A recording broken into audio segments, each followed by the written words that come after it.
என்னப்பா என்னம்மா சமையல்? எங்க வீட்ல இன்னைக்கு சிம்பிளா இருந்தாலும் என்னோட ஆல் டைம் ஃபேவரட். உங்களுக்கு அது என்னன்னு தெரியும்.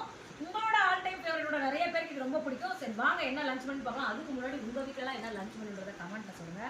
நம்ம வீட்டில் இன்னைக்கு நான் லஞ்ச் என்ன பார்க்கலாம். நான் ஒரு லாங் வீடியோ போட்டிருக்கேன். நிறைய பேர் நிறைய தடவை என்கிட்ட கேட்ட கொஸ்டின்க்குலாம் நான் அதில் ஆன்சர் கொடுத்துருக்கேன். கீழே நான் வந்து லிங்க் கொடுக்குறேன். பார்க்காதவங்க கண்டிப்பாக டைம் இருந்தால் போய் செக் அவுட் பண்ணி பாருங்க. கொஞ்சம் சப்ஸ்கிரைப் பண்ணுங்கப்பா. சப்ஸ்கிரைபே வர பண்ண மாட்டேங்கிறீங்க. சுட சுட சாதம் தயாரா இருக்கிறதுப்பா.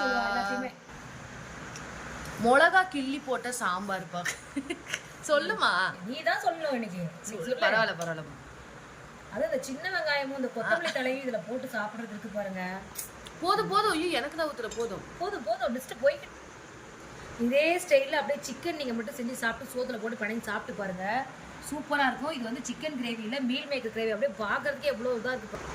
முட்டைக்கோஸ் இருக்குது. அது அப்படியே முட்டைக்கோஸ் சீவி போட்டு கடலைப்பருப்பு நிறைய போட்ட முட்டைக்கோஸ் பொரியல், அப்பளம், மாம்பழம், மோர், தயிர் தாளிச்சு வச்சிருக்கேன்ப்பா. எவ்வளோ வேணா சாப்பிடலாம். இன்னைக்கு எங்கள் வீட்டில் லஞ்ச் பண்ணிருந்தா வாங்க சாப்பிடலாம்.